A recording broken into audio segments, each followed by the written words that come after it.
né, que nos fez companhia há muito tempo aqui na Suécia, antes de retornar ao Brasil.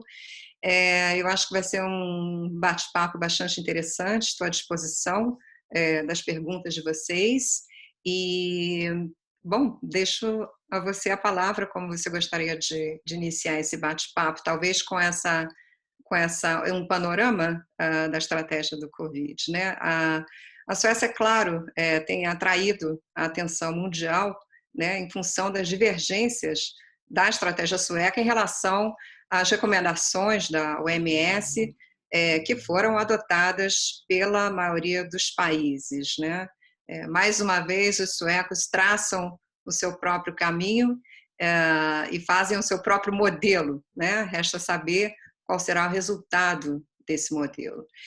A estratégia sueca ela é uma estratégia que busca tentar evitar a disseminação do novo coronavírus na sociedade através de uma abordagem que é mais flexível e ela é mais sustentável, ou seja, ela pode ser adotada a longo prazo. O objetivo é tentar manter a taxa de transmissão o mais baixa possível, a fim de evitar uma sobrecarga no sistema de saúde, um eventual colapso do sistema, além, é claro, de manter um certo grau de funcionamento da sociedade, né? E essa é uma estratégia que tem sido completamente diferente, né? E por ser menos traumática, as atenções do mundo, agora, os olhos do mundo, estão voltados aqui para a Suécia. A Suécia adotou essa estratégia principalmente pelo fato de ela ser uma estratégia sustentável, ou seja, ela pode ser mantida por muitos meses, né? Ao contrário do lockdown. E é importante dizer que essa é uma estratégia baseada na responsabilidade individual e não em medidas mandatórias. E isso é um traço fundamental, né, da sociedade sueca.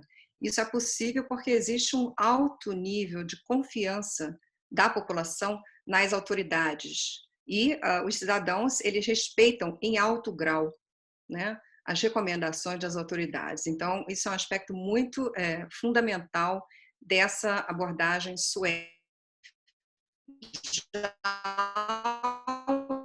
Os países vizinhos adotaram uma estratégia oposta, né? Por exemplo, a Dinamarca, né? E você tem esse aspecto também de, claro, essa confiança social não é exclusiva da Suécia, é uma coisa que existe em todos os países nórdicos, né? Essa confiança social, alto nível de confiança social, é conhecida como ouro nórdico, né? Que é um fator determinante do sucesso das sociedades nórdicas, ou seja, os cidadãos confiam nas autoridades, os cidadãos confiam uns nos outros e também confiam em que, por exemplo, o dinheiro dos impostos vai ser usado de forma responsável pelas autoridades e vai retornar à sociedade em forma de serviços como educação, saúde e etc. e tal. No caso dessa estratégia do Covid, existe uma outra diferença em relação aos nórdicos, que é o fato de que na Suécia toda a estratégia está sendo conduzida pelas autoridades de saúde, sem qualquer interferência política, né? Então, é uma coisa que se debate muito aqui, por exemplo, porque quando a Suécia decidiu por essa estratégia e os nórdicos resolveram implementar o lockdown, houve indicações, até por parte de epidemiologistas, né, dos nossos vizinhos, que eles não recomendaram exatamente o lockdown, mas que houve, sim, uma decisão política, ou seja, a primeira-ministra da Noruega decidiu, enfim, os governos decidiram né, implementar o lockdown como uma decisão política e não como uma recomendação das autoridades de saúde, porque isso é um aspecto interessante em outros aspectos da sociedade, não quando a gente fala apenas da pandemia do Covid, porque, por exemplo, existe uma lei sueca, né, que é chamada o Ministerstyre, né, que nenhum político pode interferir no funcionamento das autoridades, né, que elas têm total independência. Então, por exemplo, na Suécia não é permitido, por exemplo, o primeiro-ministro ou um ministro chegarem, por exemplo, à autoridade de saúde e dizer, bom, você tem que fazer isso, aquilo, você tem que dar tal medicamento ou não, né? O que há é uma orientação, né?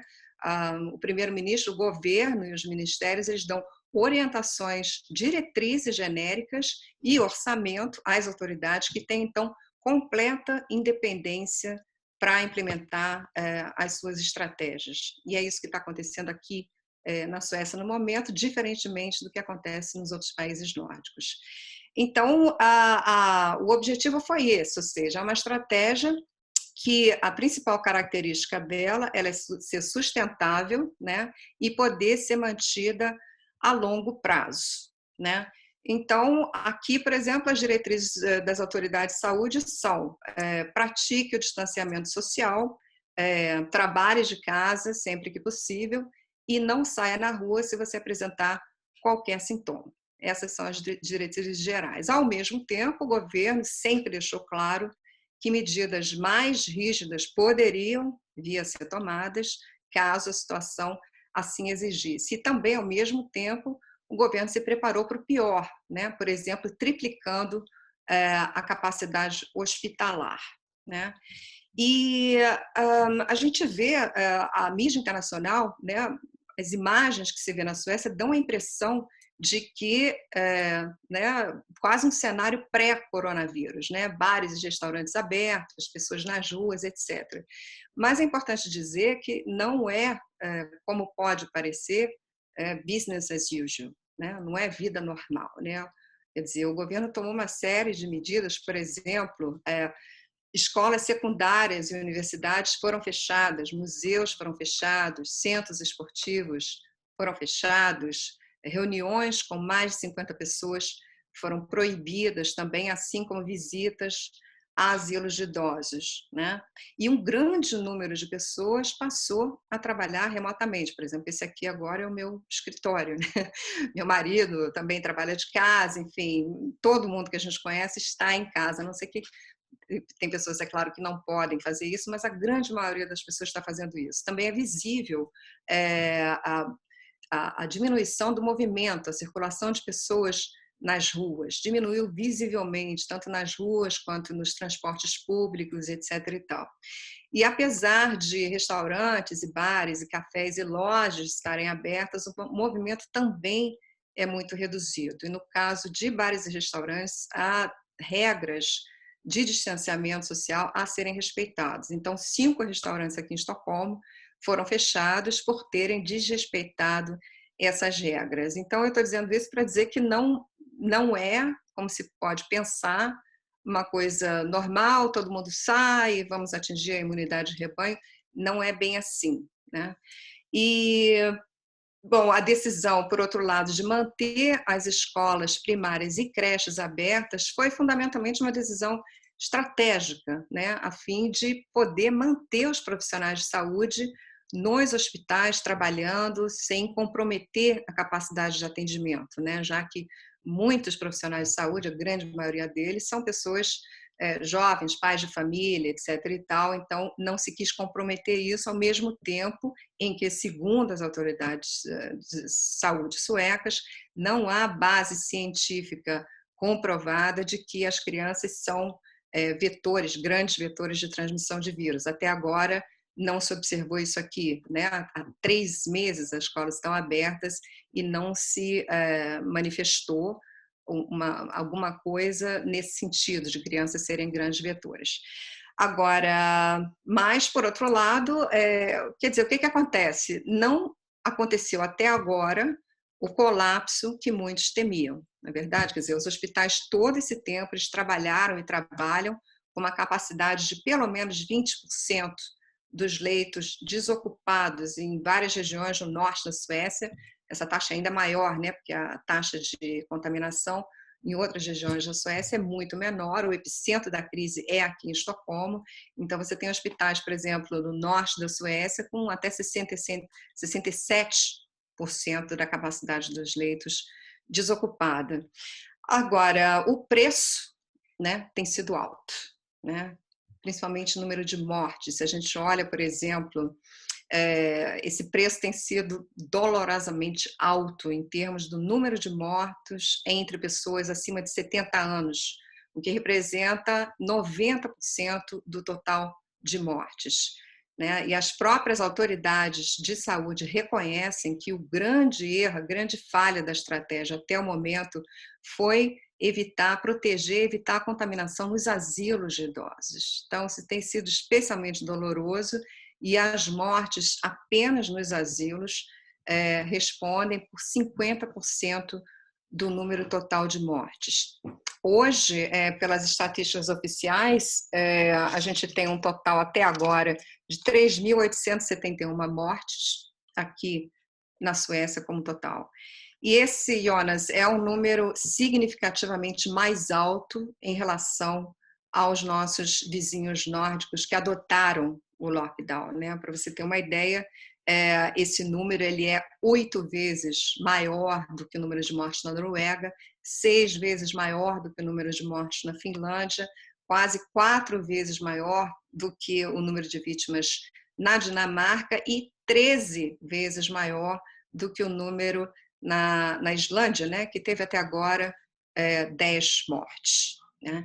Agora, por outro lado, as autoridades de saúde sueca também apontam que esse número de mortes na Suécia, apesar de per capita estar entre os maiores do mundo, isso é outro dado, ao mesmo tempo, esse número de mortes na Suécia ele é menor do que vários países que adotaram o lockdown, por exemplo, a Grã-Bretanha, né, a Espanha, a Itália e a França. A outra, enfim, a outra observação das autoridades de saúde sueca é que a Suécia atingiu até agora, em Estocolmo, uma imunidade de 25% da população. Né? E que, por exemplo, se você olha para os países vizinhos nórdicos, eles estão agora com uma taxa de imunidade em torno de 1 a 2%. É claro que também há muita incerteza em relação à resposta imune, né, a esse novo coronavírus, ou seja, não se sabe ainda exatamente qual vai ser o nível de resposta imune, no sentido de, né, quanto tempo essas pessoas vão ficar imunes e em que intensidade vão ficar imunes ou não. Essa é uma grande dúvida. Agora, o que diz o epidemiologista-chefe aqui do estado, o Anders Tegnell, é que ele acha sim que a imunidade está surtindo efeito no caso da Suécia. E por que ele diz isso? Ele diz isso porque nas últimas semanas a gente tem observado uma leve redução, um leve declínio da curva de contágio e de mortes aqui na Suécia. E ele diz o seguinte: bom, nós não alteramos a estratégia, né? Nós não implementamos nenhuma outra medida mais rígida, ou seja, a estratégia atual foi mantida e, ao mesmo tempo, nós observamos essa queda, esse declínio no número de mortes e de infectados. Então, segundo ele, essa é uma indicação de que, sim, a imunidade atingida até o momento pela Suécia, ela está surtindo algum tipo de efeito. Agora, é muito importante dizer que, mesmo que a estratégia sueca, em algum grau, se mostre correta a longo prazo, é muito perigoso assumir que a estratégia sueca ela pode funcionar em qualquer outro país, né? É preciso observar as características específicas da Suécia, né? Nós vimos, né? A gente tem muitas pessoas nos assistindo aí no Brasil que certamente ouviram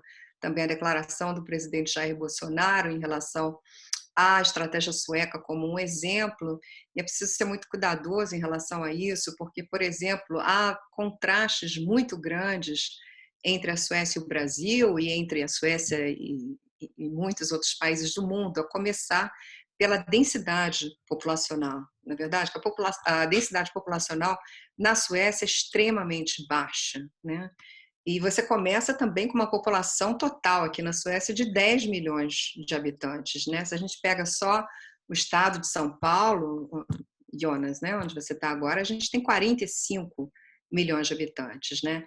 Então você tem o número da população, você tem a densidade populacional que é muito baixa aqui em Estocolmo. Por exemplo, a Suécia tem o maior número de lares habitados por uma só pessoa em toda a Europa, né? E a gente sabe que isso significa um risco menor de contágio, né?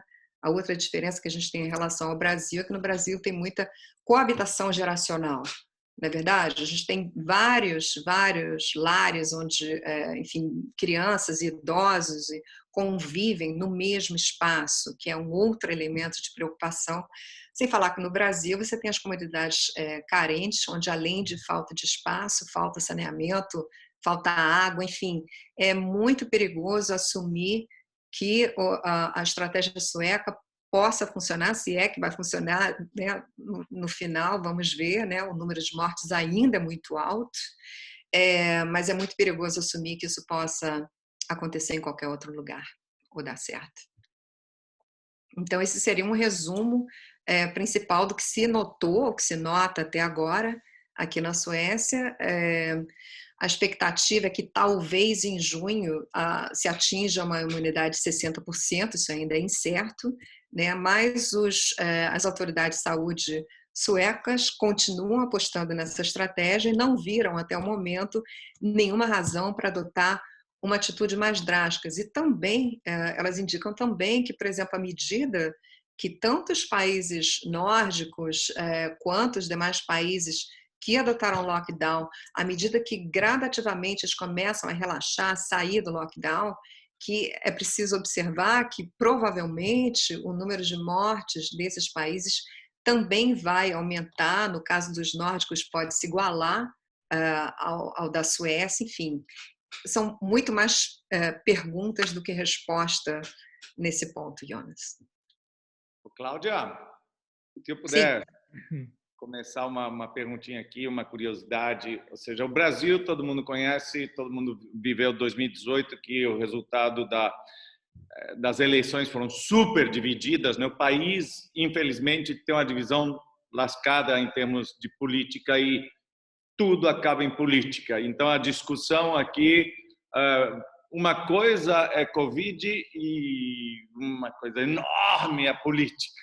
Então, fica talvez 20% é Covid e 80% é política.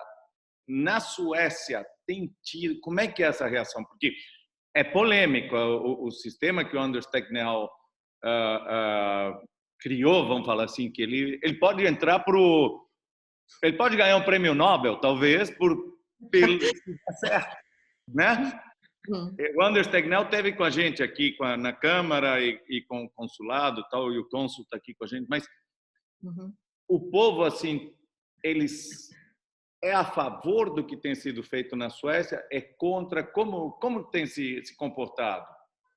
Isso é muito interessante, Sérgio, porque a gente teve uma pesquisa divulgada agora no início de maio, né, dando conta de que, na verdade, o Anders Tegnell tem um apoio maciço da população, né? 70% dos suecos apoiam a estratégia das autoridades de saúde, que é um número bastante impressionante. E não só isso, eu devo dizer que é muito interessante observar aqui que existe agora quase um culto ao Anders Tegnell aqui na Suécia. A gente teve, inclusive, você tem agora dezenas de sites vendendo camisetas, fraudas, todo tipo de coisa com o rosto do Tegnell. Você tem, por exemplo, é verdade, você tem inclusive um sueco aqui de Södermalm, que ele tatuou o rosto do Anders Tegnell no braço, tatuagem permanente, séria, não é de rena, tatuagem permanente. E você tem também grupos de apoio ao Tegnell, grupos de fãs do Tegnell no Facebook, com milhares de pessoas.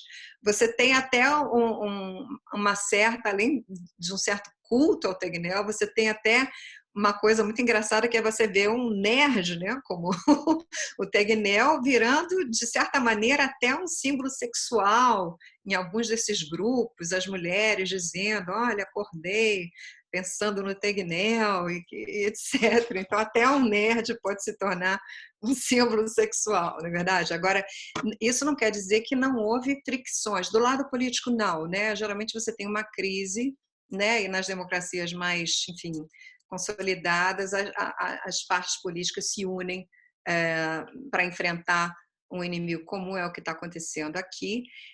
Agora, é claro que não é, por ser uma coisa tão desconhecida, né, não é uma estratégia que se fez sem fricções. Então, você teve aqui setores da academia sueca que criticaram de maneira muito aberta e muito contundente, que é muito contra, né, o espírito sueco de confronto, né, mas o Tegnell, ele, na verdade, sofreu críticas contundentes de parte da academia sueca. A gente teve, por exemplo, os cientistas aqui da Universidade de Umeå, você teve uma carta aberta de 22 cientistas, publicado no jornal Dagens Nyheter, que é um dos maiores jornais aqui da Suécia, dizendo que é uma loucura, que ele deveria, sim, implementar o lockdown. Você teve até um professor aqui dizendo que o que ele está fazendo, isso foi mais no início, né, ali por abril, dizendo que ele estaria conduzindo um experimento insano com 10 milhões de pessoas, né,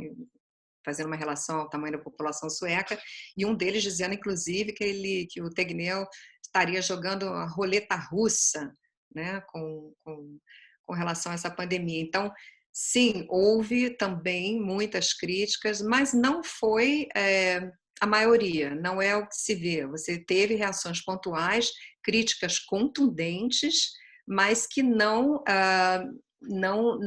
chegaram a ser um cenário de conflito aberto. Eu acho que isso esmoreceu um pouco também, em função de, afinal de contas, nas últimas semanas, a estratégia, quer dizer, a gente não pode dizer que ela está dando certo, porque a gente vê um número elevadíssimo de mortes, e isso é uma tragédia sob qualquer tipo de ângulo que a gente possa ver, mas o colapso total não aconteceu. Esse era o grande medo, né?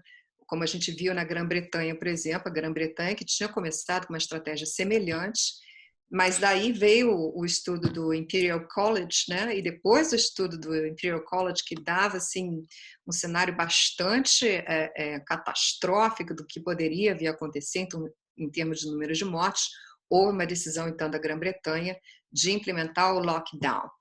De novo, né? A Grã-Bretanha é bastante diferente, a gente pensa em densidade populacional, então a Grã-Bretanha certamente deve ter sido obrigada a fazer isso, né? Aqui as autoridades de saúde, vários epidemiologistas, eles contestam, como vários outros, na verdade, o resultado do Imperial College, dizem que foi um estudo, que não foi uma coisa assim completamente embasada, ainda há dúvidas sobre aquilo, mas o fato é que vários pesquisadores, cientistas suecos, eles também dizem, olha, tem países que de fato tiveram que implementar o lockdown, não tinha outra saída, né, em função de um pico extremo que foi atingido, etc. E tal. Aqui não aconteceu.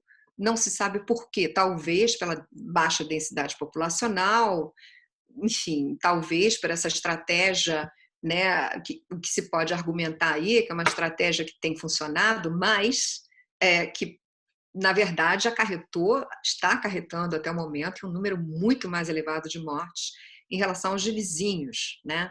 Então, o que se diz aqui é que, na verdade, para ser uma estratégia mais, vamos dizer assim, moralmente justificável, eles teriam que ter acertado na prioridade que foi afirmada no início da crise, de que os idosos seriam uma prioridade. E não foi isso que a gente viu, né? É uma falha tremenda, principalmente no que se refere aos asilos. Isso tem sido muito discutido aqui, né? Por que essa falha em relação aos asilos, que o próprio Tegnell se disse surpreso com isso, né? E o governo, além de acabar de anunciar uma injeção de 2,2 bilhões de coroas suecas para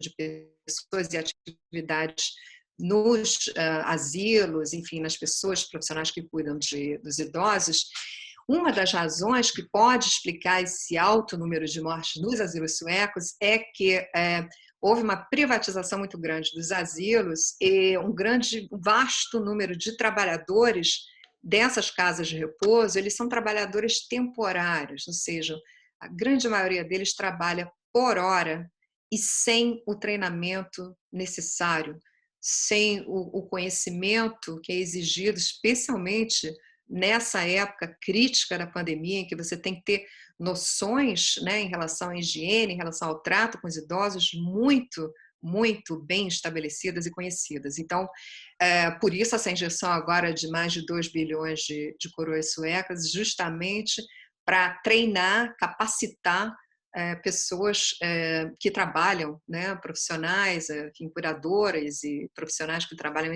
em asilo, não só em asilos, como também nos serviços nas casas, né? Aqui é muito comum na Suécia, em vez dos idosos irem para os asilos, eles permanecem nas próprias casas e eles têm, então, todos os dias vem alguém, um profissional, que auxilia esses idosos em termos de fazer compras de supermercado, trazer alimentação, limpar a casa, né? Então, tem muitos idosos que vivem aqui, nas próprias casas. Então, seria uma capacitação de todos esses profissionais que cuidam dos idosos para, enfim, isso aí ficou muito evidente, essa crise evidenciou que as pessoas aqui, os profissionais de saúde que trabalham com idosos, têm muito pouco treinamento, né?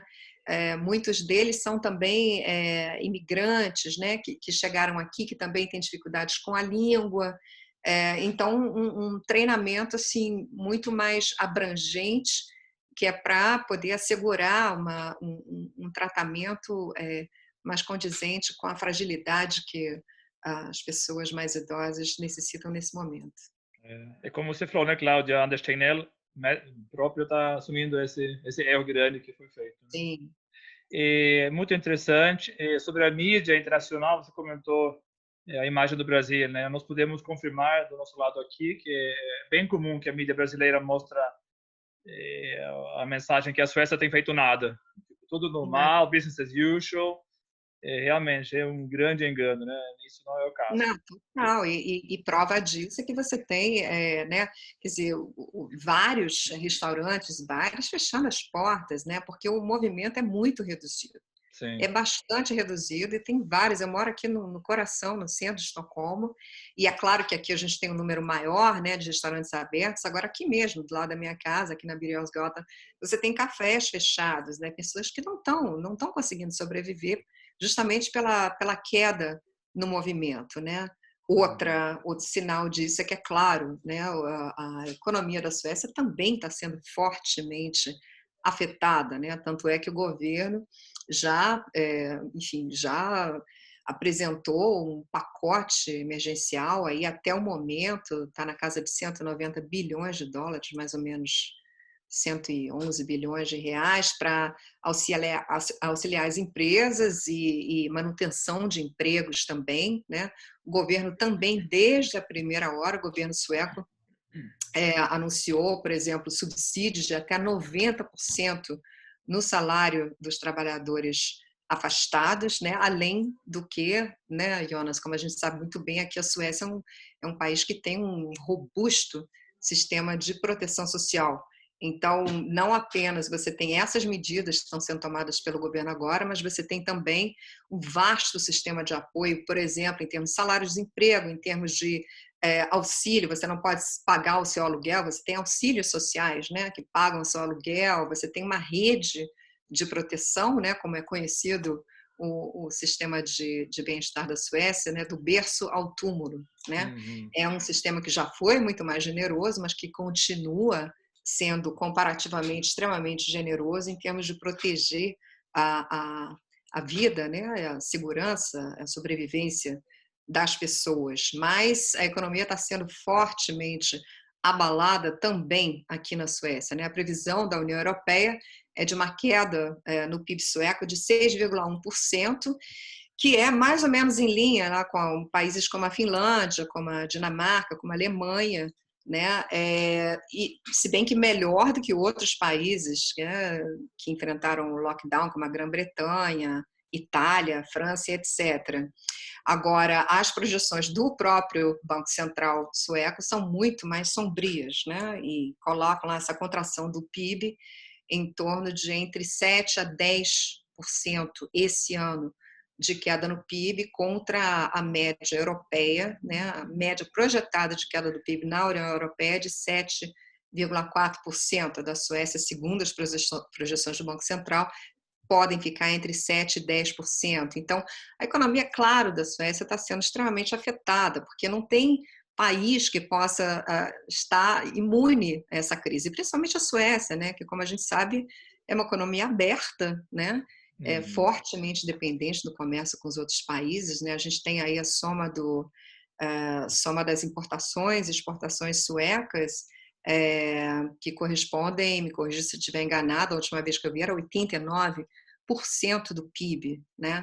Então, é impossível a economia da Suécia não ser afetada, e você tem, claro, exemplos aí flagrantes e mais óbvios de crise, que é, por exemplo, a SAS, né, Scandinavian Airlines, que afastou 90% da força de trabalho, né? Você tem empresas como, claro, a Volvo, né, que também tiveram que paralisar a produção, e são empresas que dependem muito são cadeias integradas de produção e dependem de partes, né, para a produção de seus produtos, que têm que ser importadas de outros países. Então, a economia sueca também está sendo fortemente impactada, não há dúvidas sobre isso. Ou seja, que é outro argumento que a gente ouve às vezes no Brasil: não, faça como a Suécia, que não fechou, a economia vai bem. Não, não é verdade, não é verdade. Está sofrendo um impacto muito grande, muito sério, com muitas pessoas já desempregadas. Aqui em Estocolmo já foi a prefeita, semana passada, anunciou recessão em Estocolmo e prevê um índice de desemprego de até 13,5% para o ano que vem, né? Então, não, a situação econômica não é tranquila, como se pode perceber pelos fatos aqui. Perfeito. Agora você já respondeu a pergunta da Laura que entrou aqui, se for sobre isso mesmo. Realmente, os países não são ilhas mais, né? Muito interligados. Então, a Suécia, como você falou, acho que mais 50% do PIB da Suécia é do comércio internacional, né? Então, 50% exportação, né? 47, 50%, e aí você tem também as importações aí que também entram na equação, não é verdade? Sim. Ô, Jonas, temos perguntas aqui do nosso cônsul Renato Pacheco Neto, grande amigo. Ele colocou assim: segundo Olá, Renato. Olá, Cláudia, tudo bem? Bom dia. Prazer ouvir você. Prazer nosso. Obrigado e parabéns pela excelente exposição. É um prazer. O Renato pegou a batata quente sobre imunidade, né? A pergunta qual era? Desculpa. A batata quente sobre imunidade de rebanho. Eu já posso comentar um pouquinho. Eu estava na mídia sueca ontem que o Anders Tegnell nunca falou que a imunidade, a gente vai chegar na imunidade segura, né? Ele falou ontem de novo que a doença não vai embora, o vírus vai ficar. Mas claro que mais pessoas que já passou para a doença, melhor para o país. Mas ele em nenhum momento falou que essa é a salvação. E as porcentagens são muito duvidosas, né? A gente está lendo várias pesquisas, 10%, 20%, que já está imune. Qual é a sua perspectiva disso, Cláudia? Eu dei uma congeladinha aí, mas eu acho que eu entendi a sua pergunta, e é importante deixar muito claro o seguinte: o Tegnell nega, né, que o objetivo da estratégia sueca seja a imunidade de rebanho. Ele diz claramente: bom, se a nossa estratégia fosse a imunidade de rebanho, a gente não teria feito simplesmente nada e teria simplesmente deixado o vírus circular na sociedade, né? O objetivo, como ele fala taxativamente, é tentar reduzir a um mínimo, né, a taxa de contaminação. É essa a estratégia que tem sido feita, né? Contra o argumento também de que não, isso está sendo feito, né? Quer dizer, a estratégia sueca foi priorizar a saúde da economia e não das pessoas. Também é outra argumentação que não procede, como a gente está observando. Ou seja, não há enfim, nenhum sinal de que esteja havendo um benefício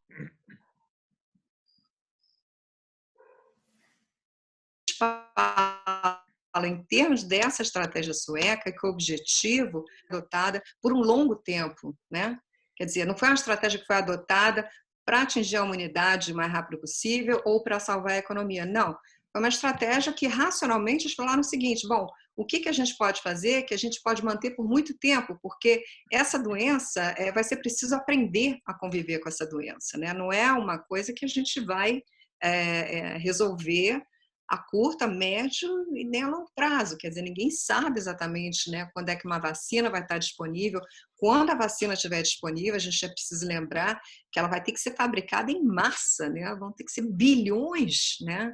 Ou seja, então a estratégia sueca foi o que nós podemos fazer que possa ser mantido de forma sustentável por muito tempo. Porque o que eles falam? Se você implementa um lockdown, é muito difícil você sair dele, né? É muito difícil você manter pessoas em lockdown por um período de tempo antes de você começar a ter atos de desobediência civil, né?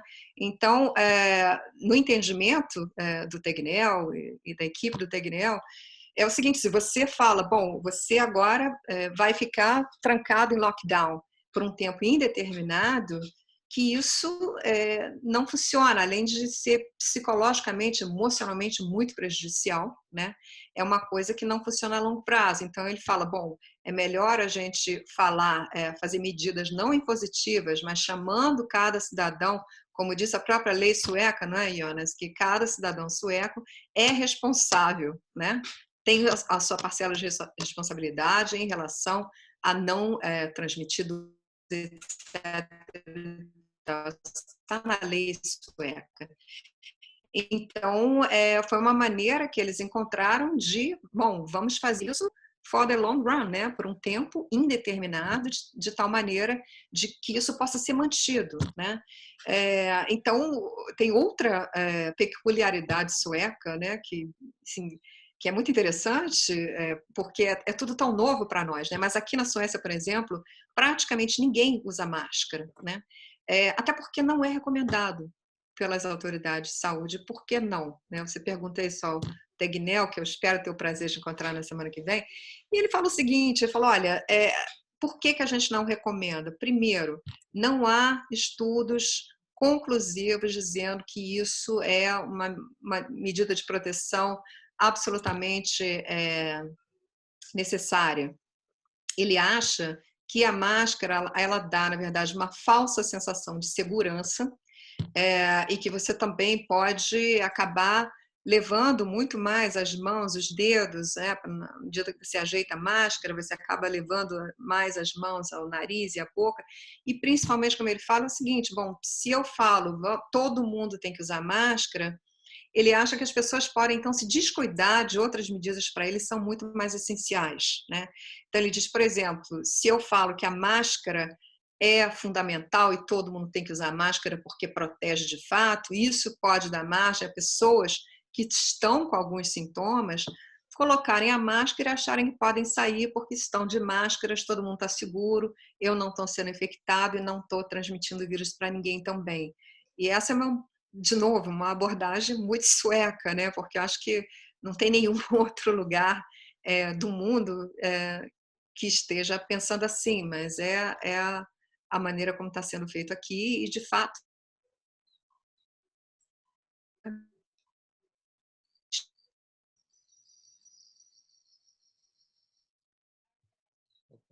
Travou a internet na Suécia. travou? Voltou. Eu tô... eu continuei vendo vocês normal, tá? Acho que agora voltou, Cláudia. Estão me acompanhando? Sim, voltou. É interessante mesmo essa questão de máscaras, né? Aqui, agora em São Paulo, diria que 95% está usando. Então, é outro assunto que ninguém sabe que está certo, né? É outro, mas é o que o mundo inteiro está fazendo. Na Alemanha, né, por exemplo, já é mandatório, né, nos transportes públicos, na Espanha, enfim. Eu acho que é uma coisa assim, praticamente, até onde eu sei, que só a Suécia está fazendo diferente, né? de novo, a sei. peculiaridade sueca é seguir sempre o seu próprio caminho, O país é que é belge. interessante, né? O país é belge, né? É, Cláudia, entrou uma é, pergunta aqui da Abraão Lourenço, interessante. Existe alguma relação de baixo índice de mortos por causa do ambiente, alimentação ou biotipo? Aí posso já comentar que eu li um deu artigo uma grande travadinha. na Estadão. Ambiente, alimentação, desculpe. Biotipo. Biotipo. Quer dizer, você pode supor, né? Eu já ouvi alguns comentários de especialistas suecos dizendo que, claro, né, aqui você tem é, um nível né, longevidade, de saúde, enfim, boas condições físicas, né? Até porque você tem uma população, obviamente, bem alimentada, bem tratada medicamente, né? Então, é claro que isso é, é um fator que tem influência, tanto é que os próprios números mostram, né, que, afinal de contas, pelas estatísticas, 90% das mortes são de pessoas bem mais velhas, né? Então, isso mostra que, de fato, tem também uma relevância, né? Tem esse fator socioeconômico, né, Jonas? Quer dizer, uma população bem alimentada, né? Uma população que tem acesso à saúde de excelente qualidade, né? Aqui na Suécia, por exemplo, se a gente vai falar um pouquinho do sistema de saúde sueco, é uma coisa fenomenal, quer dizer, eu não vou dizer que é perfeito, tá? Assim como eu não vou dizer que a sociedade sueca é perfeita. Perfeito não é. Agora, você veja, por exemplo, um aspecto da sociedade sueca que aqui, se você está doente ou tem uma doença crônica, por exemplo, existe um teto de gastos para você gastar com remédio, né? Por exemplo, eu sei disso muito bem, que eu tenho uma mãe adoentada no Brasil e eu quase caio para trás cada vez que eu vou na farmácia fazer compras para a mamãe, porque é absurdo, né? Um custo absurdo em remédios. E aqui na Suécia, que você tem um limite que, quanto é que está agora? Eu teria que checar essa informação, mas é bem baixo, viu? Então, por exemplo, se eu não estou enganada, está em 2.000 coroas. O que seria isso em reais? Eu preciso checar esse dado, mas enfim. Mil reais, né? R$ 1.000 por mês, no máximo você paga. Eu preciso checar essa informação, 200 mas o que eu euros, posso né? garantir é que é um teto bastante baixo, que é o máximo que você pode gastar por ano com remédios, tá? Então, por exemplo, você vai na farmácia, compra o seu remedinho para pressão, que você tem que tomar todo mês e tal. Agora, a partir do momento em que você paga, além daquele teto, que é bastante baixo do ano, o governo paga todos os seus custos com medicamento, né? Então, isso é uma coisa extraordinária, né? Porque uma pessoa que tem uma doença crônica, ou os mais idosos, né, que têm, obviamente, menos recursos, eles não estão desamparados, né? Porque o governo paga todas as despesas médicas, né? E esse é um dos retornos de uma sociedade onde se paga altos impostos, né? Entre os mais altos do mundo, mas onde você tem um retorno extraordinário em termos de serviços e de educação, né? Aqui na Suécia, toda a educação é absolutamente gratuita, né? Desde o ensino fundamental até a pós-graduação, né? Ninguém gasta absolutamente nada, e muito pelo contrário, você tem subsídios do governo, né? Para estudar. A gente tem agora nossos meninos na universidade. Interessante, Cláudia. A nossa amiga cortou de novo a internet aí. Eu vou aproveitar. Você apaga, né? Vamos ver se voltou. Enquanto a internet já está falhando, eu vou falar que a nossa amiga Roberta, da Nordic Waste, em Estocolmo, está comentando aqui que o teto é anual. Assim como as consultas médicas também, entramos no cartão gratuito quando se atinge o máximo. Há a responsabilidade do governo com a saúde de todos. Essa é da Roberta, uma brasileira também morando em Estocolmo. Exato. E a mesma coisa, assim, a gente falava da educação, né? Eu voltei? Vocês estão me ouvindo? Sim, voltou. Então, em relação à educação, por exemplo, na universidade, né, os estudantes são pagos para estudar também, né? Quer dizer, o governo tem um auxílio, né, a todos os estudantes, parte dele é realmente dado, né, que é mais ou menos 4.000 coroas por mês, e tem uma parte que é um empréstimo, né, que as pessoas que precisam, elas têm direito a um empréstimo, um crédito educativo, né, como a gente fala no Brasil, e que você só precisa pagar de volta esse crédito até você completar 60 anos de idade, né? Então, qualquer cidadão aqui tem direito a ir a uma universidade, seja de qual classe social ele for, né? Esse é o grande mérito aqui da educação sueca, que são oportunidades iguais para todos, né? Então, aqui, o filho enfim, do lixeiro vai na mesma escola que o filho do empresário, né? Todos têm direito às mesmas oportunidades de vida até a pós-graduação, porque todos os estudos são bancados pelo governo, e quem precisa também tem esse crédito educativo extra, que você pode se formar, você pode construir a sua carreira e pagar o seu débito, né, o crédito educativo, quando você tiver 60 anos de idade, né? E a educação é um elemento fundamental do sucesso não só da sociedade sueca, como dos nórdicos em geral. Você olha para a Finlândia, né? A Finlândia é um caso extraordinário também da gente comentar, porque a Finlândia era um país extremamente pobre, assim como a Suécia, né? Mas a Finlândia até muito mais tarde. E a Finlândia, essa revolução, né? A gente conhece a Finlândia hoje em dia como esse país, né, sofisticadíssimo em termos de tecnologia e tudo mais, mas é um país que, gente, só na década de 60, é impressionante, né? E o que foi que transformou a sociedade finlandesa do sistema de educação, né? Educação gratuita, de qualidade para todos, né? Você teve outros elementos na Finlândia também, com muita participação interessantíssima das empresas em todo o processo, né? Você tem ali uma conjunção de interesses muito grande entre o governo e a comunidade empresarial na Finlândia também, que eles participaram da reforma educacional, ajudam a fazer essa integração entre escola e empresa, que é muito interessante. Enfim, então a educação é um aspecto fundamental, né? Aliás, é a razão de qualquer grande salto, né? De qualquer sociedade. Tá na educação, aqui também não foi diferente em relação a todos os nórdicos. Interessante, né, Cláudia? Pegando o gancho aqui, ligando a pergunta sobre o apoio do povo, né, desse sistema. Meus amigos todos na Suécia, que têm filhos na escola, falaram que no início era meio contra, né, a estratégia, deixar tudo aberto, mas com o tempo todo mundo aceitando, todo mundo achando que foi a melhor opção de manter as escolas abertas. Uhum. E não é porque eles estão pagando, né? Aqui, né, quem tem escola, tem filho na escola particular, acha, estamos pagando, agora tem que dar desconto, etc. Mas lá não é isso que os pais estão falando. Não, é importante. As crianças têm que ir para a escola, eles estão valorizando muito a educação e tem grande apoio.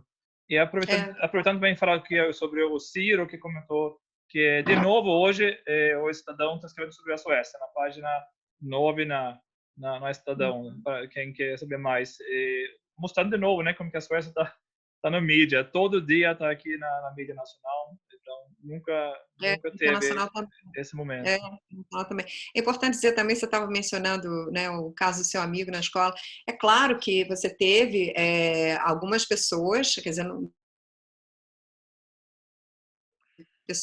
pessoas que criticaram, né? Tem, por exemplo, você tem até professoras que eu conheço aqui que criticaram isso, indo à escola para dar aula para as crianças, né? Você teve divergências, o que se vê, né? Na maioria dos casos, o que a gente vê na verdade, os pais muito gratos de poderem trabalhar remotamente sem ter que cuidarem das crianças em casa, né? Tem muitas pessoas que estão, na verdade, apreciando isso, né? Embora, é claro, você tenha casos, né, de pessoas que acham, não, eu não vejo estar sendo obrigada a mandar a criança para a escola. E é bom dizer que não é obrigado, tá? Não é obrigado. Isso aí o governo deixou, né, tanto as creches como as escolas do ensino fundamental abertas, mas com a opção de, se você se sentir inseguro, se preferir não fazer isso, não mande seu filho à escola, ele vai ter então a oportunidade de ter um ensino à distância, né? E você teve casos isolados aqui que eu vi na imprensa de escolas que, na verdade, não, que queriam forçar, não, tem que vir sim, e se não vier a gente vai comunicar às autoridades, etc. e tal, mas foram casos isolados, o governo deixou muito claro que quem quiser pode ter essa opção de não enviar a criança à escola.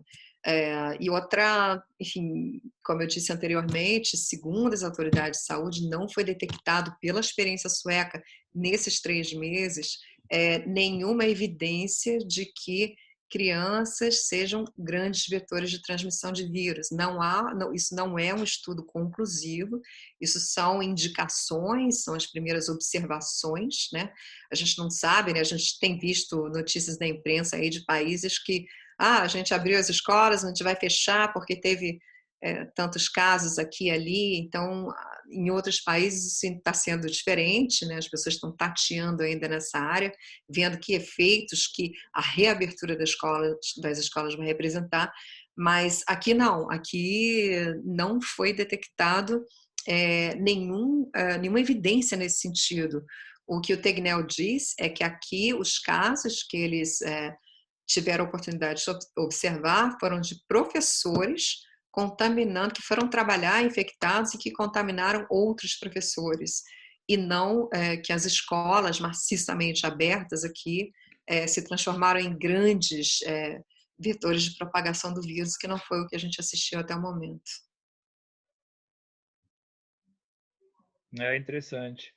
Alguém perguntou sobre sua vida como jornalista, Cláudia. Você foi de Brasil para a Inglaterra, para a Suécia. Conta um pouquinho sobre o seu trajeto. Você está escrevendo para a mídia brasileira agora? O que você faz? Eu continuo, né, como correspondente stringer da BBC Brasil.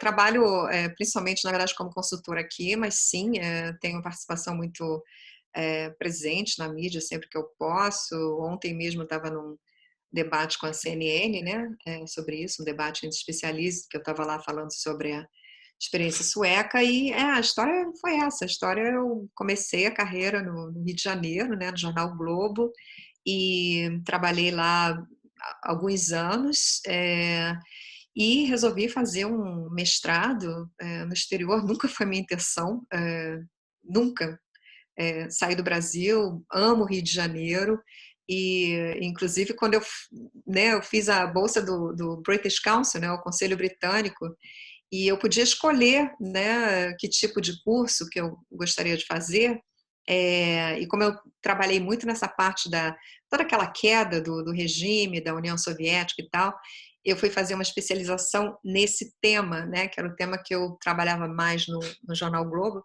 e eu podia, então, fazer ou um mestrado de 1 ano, ou tinha um curso de especialização em Cambridge de 3 meses. Então, eu fui no Conselho Britânico e falei, não, eu vou pegar o de 3 meses, porque 1 ano fora do Brasil é muito tempo. E aí ela foi no Globo um dia, estava visitando lá o Roberto Marinho, e ela falou, bom, Cláudia, você é louca, a rainha está pagando você para ficar 1 ano na Inglaterra, como é que você vai ficar 3 meses e tal? E acabei indo bastante hesitação, que eu realmente não queria sair do Brasil, mas pronto. Cheguei na Inglaterra, né? Enfim, amei a experiência, né? Os seus horizontes se abrem, né, de uma maneira extraordinária, né? Comecei a viajar muito, e logo em seguida, depois do mestrado, acabou o mestrado, já comecei a abrir uma prova para a BBC. Enfim, era uma vaga para o Brasil inteiro, graças a Deus eu passei. Comecei a trabalhar lá, e aí veio o convite para trabalhar na TV Globo e na Herald Tribune, uma coisa puxou a outra e pronto. Vão-se muitos anos, Que anos. legal, parabéns, que legal. Mas o Brasil é um país no meu coração. Para carioca, né? Difícil largar, né? Cidade maravilhosa. Carioca da Fama, é por isso que eu queria tanto, né, quer dizer, as coisas que eu observo aqui, né, como brasileira, né, quando eu cheguei nessa sociedade, que foi para mim uma coisa surpreendente, né, as coisas que eu comecei a observar, e tanto é que quando eu vim para cá, né, em Londres eu conheci o meu marido sueco, e me mudei para cá, e quando eu estava de mudança para cá, os meus amigos jornalistas falaram: não, nossa, Cláudia, poor you, né? O que você vai fazer na Suécia? Porque eu Naquele inverno trabalhava longo, naquele inverno, em termos de noticiário, né? escuridão. Cláudia, Eles falavam mais em sentido noticiário, né? Porque eu trabalhava com hard news, eles falavam: o que você vai fazer como jornalista na Suécia? Nada acontece, né? E o que eu fui observar, na verdade, é que aqui, quer dizer, a Suécia é uma fonte extraordinária de boas notícias, né? De exemplos que podem ser muito inspiradores para nós. Eu faço questão de dizer que eu não... o livro que eu fiz, por exemplo, não foi para dizer que os suecos são melhores do que qualquer outro povo, entendeu? Que os suecos... Não é isso, não se trata disso, né? Os suecos, o ser humano é o mesmo, eu sempre falo isso, o ser humano é o mesmo. Então, se a Suécia chegou nesse nível de desenvolvimento e com várias características que podem ser uma fonte de inspiração, não é você copiar, tem muita gente que fala para mim, você não pode comparar o Brasil com a Suécia. Eu não comparo absolutamente, o que eu digo é que há vários elementos, aspectos da sociedade sueca que são, de fato, grandes elementos de inspiração para nós. A gente pode até adotar medidas ainda melhores, mas a partir de uma inspiração em coisas que já foram feitas aqui e que, né, de novo, os suecos não são melhores que ninguém. Agora, é uma tradição de democracia muito antiga, é uma sociedade que já se desenvolveu, né? Já é uma sociedade que já foi pobre, já foi corrupta e que se transformou ao longo dos anos, né? Através de um longo processo de desenvolvimento das instituições e também de grandes reformas, né? Reforma da educação, reforma administrativa, reforma política. A Suécia já traçou esse caminho, né? Então, por isso que eu digo, não fiz um livro para dizer que os suecos são deuses maravilhosos, não, mas que é um retrato que mostra para a gente, olha, é possível sim, isso é uma realidade possível. Né? A Suécia trilhou o caminho dela, assim como outras democracias que também já se desenvolveram, na verdade, não é só a Suécia. Mas a Suécia tem características muito interessantes, sem querer deixar de mencionar a transparência, né? Que é um dos grandes problemas que a gente fala no Brasil, né? Que é essa né? A questão da corrupção, né? E, a meu ver, o principal problema do Brasil é a desigualdade, mas a corrupção é uma coisa que realmente chegou num nível tal que as pessoas, né, têm anseios muito grandes por ver uma mudança total de paradigma no Brasil, e é o que a gente vê aqui. Agora, só é possível também porque a Suécia tem um sistema, a lei de transparência mais antiga do mundo, é de 1766, e essa lei da transparência permite a qualquer cidadão sueco, não precisa ser eu, por exemplo, né? Não só sueco, mas qualquer pessoa que mora aqui, tem acesso a todos os documentos oficiais do poder. Qualquer cidadão pode checar as despesas dos deputados, do primeiro-ministro. Você pode ter acesso à declaração de renda dos ministros, né? Você tem acesso a todas as moções que estão sendo discutidas, nada é cercado daquele segredo, né? Você tem acesso, enquanto o projeto de lei está sendo montado, o cidadão tem acesso às decisões que estão sendo tomadas em nome dele, né?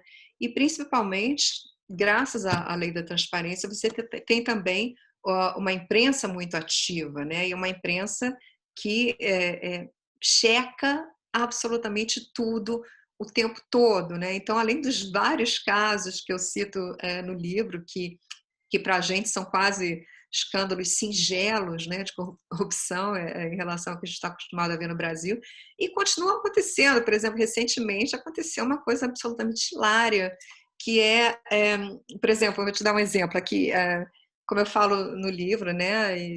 Enfim, os políticos suecos aqui, eles vão de ônibus para o trabalho, eles trabalham em gabinetes parlamentares de até 7 metros quadrados, eles moram em apartamentos funcionais que têm até 16 metros quadrados e onde a lavanderia comunitária, os deputados têm que descer no porão para lavar roupas sujas numa lavanderia comunitária.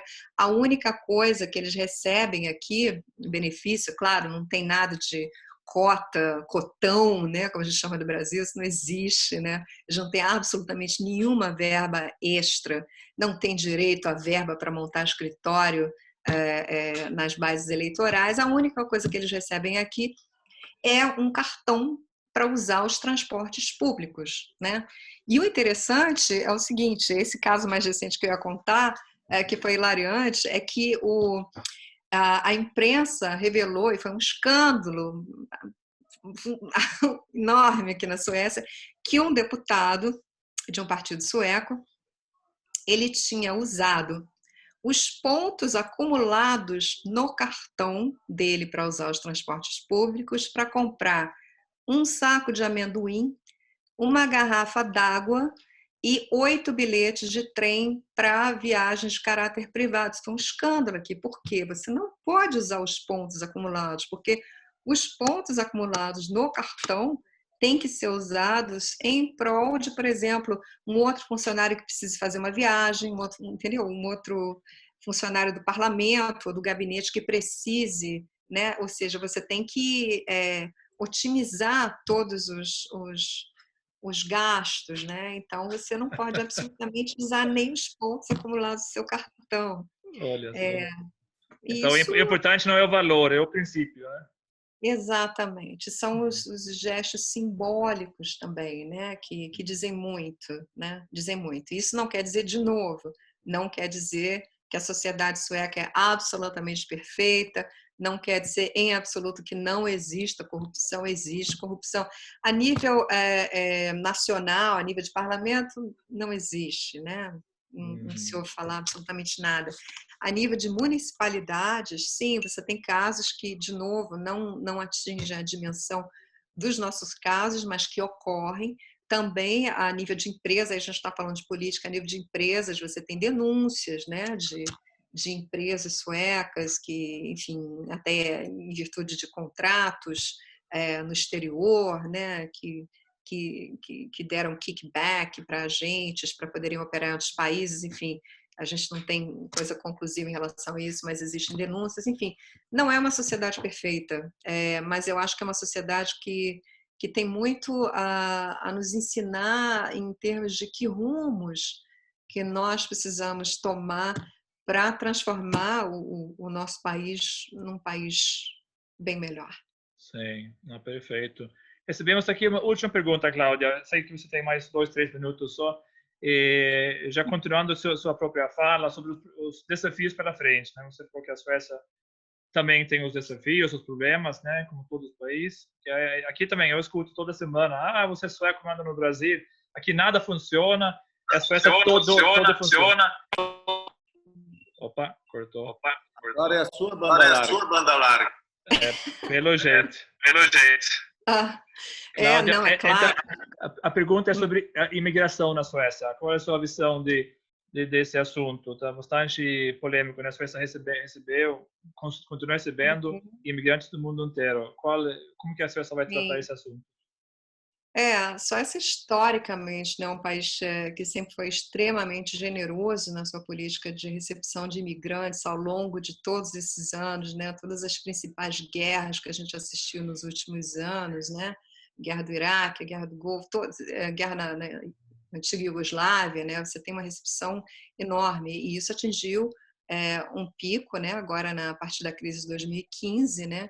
Porque a Suécia acreditou que os demais países europeus, principalmente, fariam também a sua parte, abriu as portas generosamente, né, até que se viu que, quer dizer, a Suécia, ao fim da crise, foi o país que per capita, recebeu o maior número de imigrantes entre todos os países, mais até do que a Alemanha, que também foi outro país que recebeu bastante um grande número de imigrantes. Então, é um desafio, é uma oportunidade, no sentido de que, né, a gente precisa lembrar também que a Suécia é um país que tem uma população extremamente idosa, né?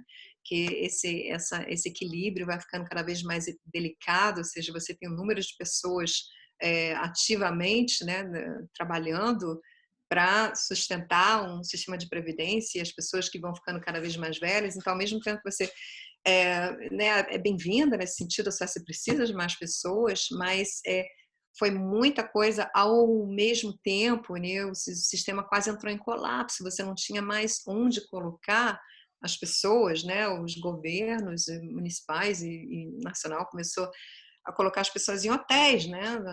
Pagavam hotéis, né, para todo mundo. Foi isso tudo, né? O sistema chegou a um ponto que falou, bom, e eles tiveram que colocar o pé no freio um pouquinho, né? Então, há mais ou menos uns 2, 3 anos, essas medidas estão mais restritas. A Suécia continua recebendo imigrantes, mas não daquela forma, né, como eles chegaram aqui.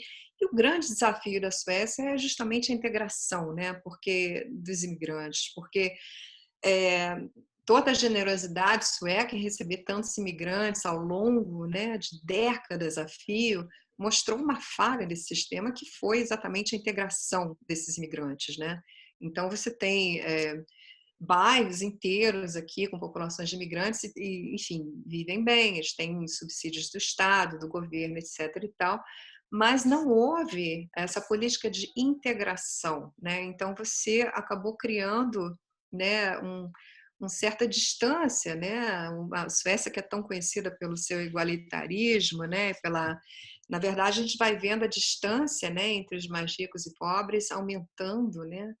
Cada vez mais. Isso também é reflexo dessa falta de integração. Essas pessoas precisam entrar no mercado de trabalho e se integrar realmente à sociedade. Isso tem sido a grande discussão desde as últimas eleições, como no Brasil foram em 2018, como você vai integrar. Então, agora você tem várias propostas, né, no sentido de como é que você acelera o processo de integração, ou seja, o aprendizado da língua de maneira realmente não é uma língua fácil de aprender, né, Jonas? Eu Então, achei. Foi fácil. como é que você melhora esse sistema de aprendizado da língua, que você tem o SFI, que aliás é gratuito, né? Qualquer pessoa que vem para a Suécia, o aprendizado da língua sueca é inteiramente gratuito. Mas você tem umas falhas aí no sistema, né, que então estão tentando melhorar esse aprendizado, porque você tem pessoas de vários níveis diferentes que entram, então eles têm que melhorar o nível de capacitação da língua e também estão fazendo vários projetos no sentido também de aproveitar uma grande parte de mão de obra, que, por exemplo, nessa imigração agora mais recente, você tem, sabe, muita gente extremamente capacitada, vinda da Síria, né? Você tem médicos, você tem engenheiros, né? Que aqui, como você sabe muito bem, a coisa mais comum é você entrar num táxi, você ser guiado por engenheiros e por, né, migrantes de outros países que não conseguiram se integrar aqui, viraram motoristas de táxi, mas agora existe mais uma bom, tudo bem, você é um médico formado na Síria, como é que a gente rapidamente coloca você, porque, claro, você tem que se adequar de fazer as coisas, então eles passam por cursos, né, de avaliação e também para certificar de que eles usam os mesmos procedimentos, etc. e tal.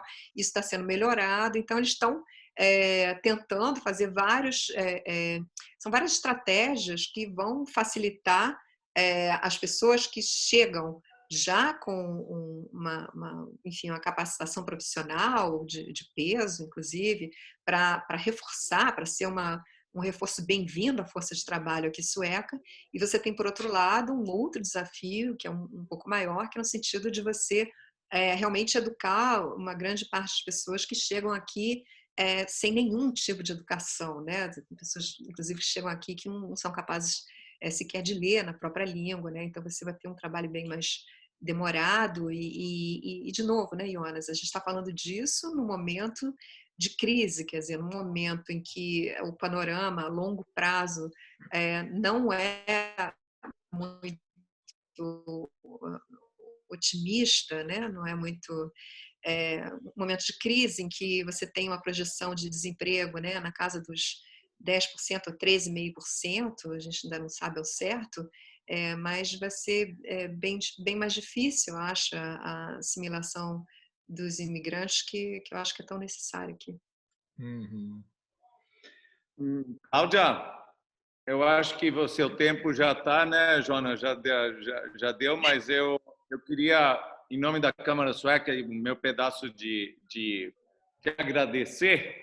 Um dos Key Performance Indicators da Câmara Sueca é Swedish Experience, a experiência sueca. E você, Cláudia, você foi brilhante na tua exposição, você deu a experiência sueca para a gente aqui no Brasil e outros países, que tem gente também na Suécia, acho que eu vi e tal, que por esse ponto de vista, você ilustrou plenamente, você nos ajudou na Câmara Sueca. Muito obrigado, né? E Jonas, acho que, não sei se tem mais alguma coisa, né? Mas muito obrigado, Cláudio. Eu continuo, depois disso, sou mais ainda teu fã. Concordo, Sérgio, concordo plenamente, foi brilhante, Cláudia, aula muito bonita, continua fazendo esse trabalho lá na Suécia, sendo embaixadora, né, para a gente, e tem várias perguntas entrando, não temos tempo, infelizmente, mas você pode mandar para mim por e-mail, para a Vivi da Câmara, eventos@swedchem, a gente repassa para a Cláudia, e eu acho que talvez ela se dedique um tempo para comentar essas últimas perguntas que entraram. Mas foi muito, muito bom.